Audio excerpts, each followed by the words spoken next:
ఈరోజు YSRCP deputy CM Amjad బాషా గారు 9వ తారీఖు అల్మాస్పేటలో జరిగిన దుర్ఘటన గురించి వైఎస్ఆర్సీపీ పార్టీకి ఏం సంబంధం లేదు, తెలుగుదేశం పార్టీ విఫలమైన దానివల్ల వైఎస్ఆర్సీపీ పార్టీ పైన నింద మోపుతున్నారని ఆరోపణ చేయడం జరిగింది. తెలుగుదేశం పార్టీ స్థాపించబడిన తర్వాత ఉమ్మడి రాష్ట్రంలో మన రాష్ట్రంలో అడ్లర్లకు మారుపేరుగా ఉండేది. తెలుగుదేశం పార్టీ ఎన్టీ రామారావు గారు స్థాపించిన తర్వాత మత ఘర్షణలు లేకుండా చేసి అటు హైదరాబాద్ పాత బస్తీల్లో కానీ, ఇటు విజయవాడ సిటీలో కానీ, ఇటు రాయలసీమలో ఫ్యాక్షనిజాన్ని కానీ రేఖలు లేకుండా చేసింది ఎన్టీ రామారావు గారు, తెలుగుదేశం పార్టీ. దాని తర్వాత చంద్రబాబు నాయుడు గారని మన ఉమ్మడి రాష్ట్ర ప్రజలకంతా తెలుసు, తెలంగాణ ఇటు ఆంధ్రప్రదేశ్. ఈరోజు అంజద్ బాషా చెప్తే అంజద్ బాషా దగ్గర తెలుసుకోవాల్సిన పరిస్థితి రాష్ట్ర ప్రజలకు లేదు. మన 9వ తారీఖు జరిగిన దుర్ఘటన మేము కూడా పోయినాం. 2019లో చంద్రబాబు నాయుడు గారు అల్మాస్పేట సర్కిల్ను మా ప్రభుత్వం వస్తే నేను అభివృద్ధి చేస్తాను, అల్మాస్పేట సర్కిల్లో తీసేసి టిప్పు సుల్తాన్ సర్కిల్ పెడతామన్న మాట వాస్తవం. దురదృష్టవశాత్తు మా ప్రభుత్వం రాలే. వైఎస్ఆర్ ప్రభుత్వం వచ్చి 5 సంవత్సరాలు 5 సంవత్సరాలు వైఎస్ఆర్ ప్రభుత్వం అయిపోయిన తర్వాత మళ్ళీ 1.5 సంవత్సరం 2 సంవత్సరాలు దగ్గర 20 నెలలు మేయర్గా కానీ, స్థానిక కార్పొరేటర్లుగా కానీ వాళ్ళే ఉన్నారు అధికారం. వాళ్ళు అప్పటి నుంచి దగ్గర 7 సంవత్సరాలు ఈ ఉప ముఖ్యమంత్రి 5 సంవత్సరాలు ఉంటూ, మేయరు వాళ్ళే మంచిగా ఉంటూ, మెజారిటీ కార్పొరేటర్లంతా ఉంటూ ఎందుకు అల్మాస్పేటను టిప్పు సుల్తాన్ సర్కిల్గా పెట్టలేకపోయినారు? నిన్న హనుమాన్ జయంతి సందర్భంగా కొంతమంది మిత్రులు, హిందూ మిత్రులు హనుమాన్ జయంతి వేడుకలను చేసుకుంటా ఉంటే ఈ అల్లరి ముక్కలను ఎవరు రెచ్చగొట్టినారు? ఎందుకు ఈ పరిస్థితి అక్కడ దాపురిచ్చింది? ఎవరు వచ్చినారు? ఎవరైనా తప్పు చేస్తే కలెక్టర్లు ఉన్నారు, ఎస్పీలు ఉన్నారు, ప్రభుత్వాలు ఉన్నాయి. మనకు కావాల్సిన సౌకర్యాలు ఏదైనా కావాలంటే ప్రభుత్వం ద్వారా చేసుకోవాలా? ఎవరైనా తప్పు చేస్తే వాడి మీద కంప్లైంట్ ప్రభుత్వానికి అక్కడ ఉండే స్థానికులు కానీ, ప్రజలు కానీ ఇవ్వాలా? అది లేకుండా డైరెక్ట్గా అక్కడ వచ్చి పోలీసుల మీద రాళ్లు రువ్వటము, తెలుగుదేశం పార్టీ డౌన్ డౌన్ అని నినాదాలు చేయడము, ఇవన్నీ ఎవరు చేసినట్టు భావించాలా? ఈరోజు అంజద్ బాషా గారు మా మీద ఆరోపణలు చేస్తూ ఉన్నారు. అధికారం ఫెయిల్యూర్ అయిపోయింది కాబట్టి మా మీద నిందారోపణలు చేస్తున్నారు అనేది ఎంతవరకు సబబు? మేము చెప్తా ఉన్నాము, అధికారము ఫెయిల్యూర్ కాదు, అధికారం సక్సెస్. ఈరోజు మీరు చేసిన పని, మీరు చేసిన కుట్రలు చంద్రబాబు నాయుడు గారు ప్రతి మీటింగ్లో, ప్రతి ఊర్లో, ప్రతి నియోజకవర్గంలో చెప్తా ఉన్నారు. వైఎస్ఆర్సీపీ పార్టీ వాళ్ళు ఎంతకైనా తెగిస్తారు, వాళ్ళు అధికారం కోసము వాళ్ళ సొంత మనుషులైనా చంపేసి తెలుగుదేశం పార్టీ వాళ్ళు చేసినారని ముద్దాయిలుగా పెట్టడానికి ప్రయత్నం చేస్తారు, మత ఘర్షణలు సృష్టిస్తారు, పల్లెల్లో భూముల దగ్గర గలాటాలు సృష్టిస్తారు.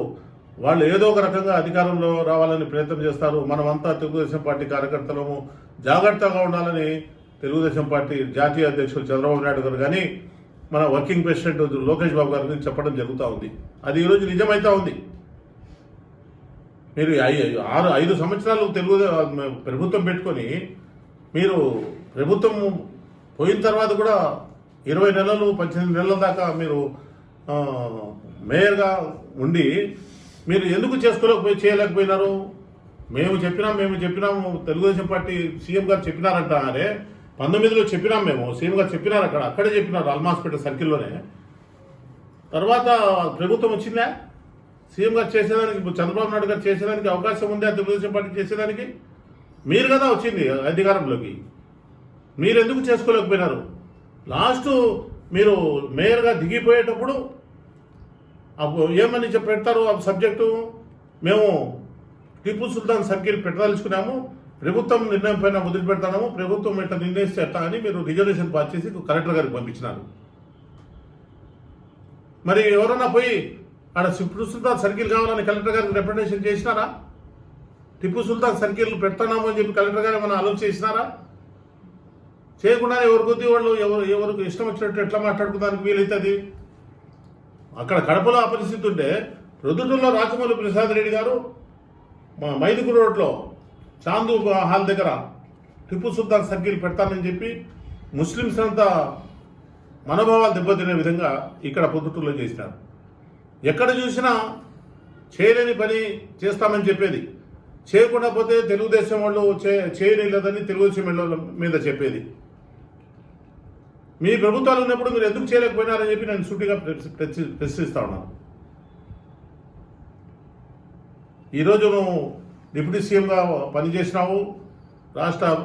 రాష్ట్రంలో కానీ మన జిల్లాలో కానీ ఎటువంటి ఒక నయా పైసా అభివృద్ధి చేయలేదు. మీరందరూ ఫ్యాక్షనిజంతో, మత కలహాలతో, సొంత మనుషుల్ని చంపుకొని ఇతరుల మీద కేసులు పెట్టాలనే ఆలోచనతో ఎట్టి పరిస్థితుల్లో అధికారంలోకి రావాలనే దురుద్దేశం తప్ప రాష్ట్ర ప్రగతి గురించి కానీ రాష్ట్ర ప్రజల సంక్షేమం గురించి కానీ ఆలోచన చేసే పరిస్థితుల్లో మీరు లేరు. తెలుగుదేశం పార్టీ అన్ని విధాల రాష్ట్రాన్ని అభివృద్ధి బాటలో నడిపిస్తూ ఉంది. ఆ పక్క ఇండస్ట్రియల్ డెవలప్మెంట్ జరుగుతున్నాయి, సాఫ్ట్వేర్ కంపెనీలు అన్నీ వస్తూ ఉన్నాయి, విదేశాల నుంచి పెట్టుబడిదారులు వస్తున్నారు. మీ హయాంలో లోకల్గా ఉండే పెట్టుబడిదారులు కూడా ఫ్యాక్టరీలు మానేసి మూసుకొని వెళ్ళిపోయినారు. తెలియదా మీకు? రేణిగుంట్ల దగ్గర ఉండే ఫ్యాక్టరీని మీరు లైసెన్స్లు ఇవ్వకుండా బ్యాటరీ ఏం బ్యాటరీ అంటారు, అమ్రాన్ బ్యాటరీ తీసుకొని పోయి తెలంగాణలో పెట్టుకున్నారు. ఇట్లాంటి ఫ్యాక్టరీలు ఎన్నో మీ టైంలో మూసివేయడం జరిగింది. ఈరోజు రాష్ట్ర అభివృద్ధి నలుమూలల గ్రామాల్లో కానీ ఇటు రోడ్ల వైపు చూసుకుంటే రహదారులు కానీ పోలవరం నిర్మాణం కానీ అన్ని రకాల అభివృద్ధి చెందుతూ యువతకు ఉద్యోగావకాశాలు కల్పించేదానికి ముందుకు పోతా ఉంటే మీరు యువతను నాశనం చేసేదానికి గంజాయి బ్యాచ్లు తయారు చేసుకొని, డ్రగ్స్ బ్యాచ్లు తయారు చేసుకొని కొంతమందిని వాళ్ళ యువకులను మభ్యపెట్టి వాళ్ళను మీ వైపుకు దింపుకొని వాళ్ళను పావులుగా వాడుకొని మళ్ళీ తెలుగుదేశం పైన అభాండాలేసి నిందలేసి అధికారంలోకి రావాలని చెప్పి ప్రయత్నం చేస్తూ ఉన్నారు. ప్రజలు గమనిస్తూ ఉన్నారు. ప్రజలు అంతా మీరు అనుకున్నట్టుగా వాళ్ళేమో అమాయకులు కాదు. ఒకసారి మీకు 11 సీట్లకే పరిమితం చేసినారు. ఈసారి మళ్ళా ఎన్నికల్లో 11 కాదు కదా, ఒక్క సీటు కూడా వస్తుందో లేదో మీకు రాదని చెప్పి మేము తెలియజేస్తాము. కాబట్టి వాస్తవాలు ప్రజలు గమనించాలని చెప్పి ఈ సందర్భంగా నేను తెలియజేస్తూ, అందరూ ముక్త కంఠంగా అన్ని కులాలు మతాలు ఈ జరిగిన సంఘటనను ఖండిస్తూ ఉన్నారు. మేము కూడా ఎవరైతే నిజంగా ఈ దారుణానికి ఒడిగట్టినారో ఈ ఘటనను ఇంత పెద్దగా చేసి మత కలహాలను రేపాలని చూసినారో వాస్తవాలను బయటికి తీసి ప్రభుత్వ అధికారులు వాళ్ళపైన తగు చర్యలు తీసుకోవాలని చెప్పి చంద్రబాబు నాయుడు గారు అయితేనేమి, మా ఇన్ఛార్జ్ మినిస్టర్ సబితమ్మ గారు అయితేనేమి, కలెక్టర్ గారు అయితేనేమి, ఎస్పీ గారు అయితేనేమి అదే ప్రయత్నంలో ఉన్నారు. రాష్ట్రాన్ని మీరు అనుకున్నట్టుగా అల్లోకల్లోనం కానీయమో, ప్రభుత్వము దృఢ నిర్ణయంతో పనిచేస్తూ ఉంది. అల్లరి ముగ్గులను అణిచివేస్తామో, మీరు ఏ మూల నుంచి డ్యామేజ్ చేయాలని చూస్తున్నారో అన్ని విధాల కనిపెట్టి మిమ్మల్ని ఎక్కడ కూడా మీరు అల్లర్లు చేయకుండా చేసేదానికి మేమందరం కూడా తెలుగుదేశం పార్టీ కార్యకర్తలను పనిచేస్తామని చెప్పి తెలియజేస్తూ, ప్రజలు అప్రమత్తంగా ఉండాలని చెప్పి తెలియజేసుకుంటూ, అందరూ సోదరభావంతో ఉండాలని చెప్పి తెలియజేసుకుంటూ, మనమంతా ఫస్ట్ నుంచి పూర్వం నుంచి మామ అల్లుళ్ళుగానో చిన్నాయన అన్నతమ్ములుగానో కలిసిమెలిసి ఉన్నాం. ఇంతవరకు ఇటువంటి సమస్యలు లేవు. మనమంతా జాగ్రత్తగా ఉండాలా. అధికారం కోసం, అధికార దాహం కోసం మనుషులు సొంత తల్లిని చెల్లెళ్ళు కూడా రోడ్డు మీదకి పంపించేసినారు. సొంత చిన్నాయను పొట్టన పెట్టుకుని ముద్దాయిలు కూడా తేల్చలేని పరిస్థితి. అదే కాకుండా ఎక్కడ చూసినా ఏదో ఒక మూలలో ఏదో ఒక రకమైన గలాటాలు పెట్టాలా, తగాదాలు పెట్టాలా, తగులు పెట్టాలనే ఆలోచనతో వైఎస్ఆర్సీపీ పార్టీ పనిచేస్తా ఉందని చెప్పి నేను ప్రజలకంతా తెలియజేసుకుంటూ, మనం అందరూ కూడా అప్రమత్తంగా ఉండాలని చెప్పి మరొక్కసారి తెలియజేసుకుంటూ సెలవు తీసుకుంటాను.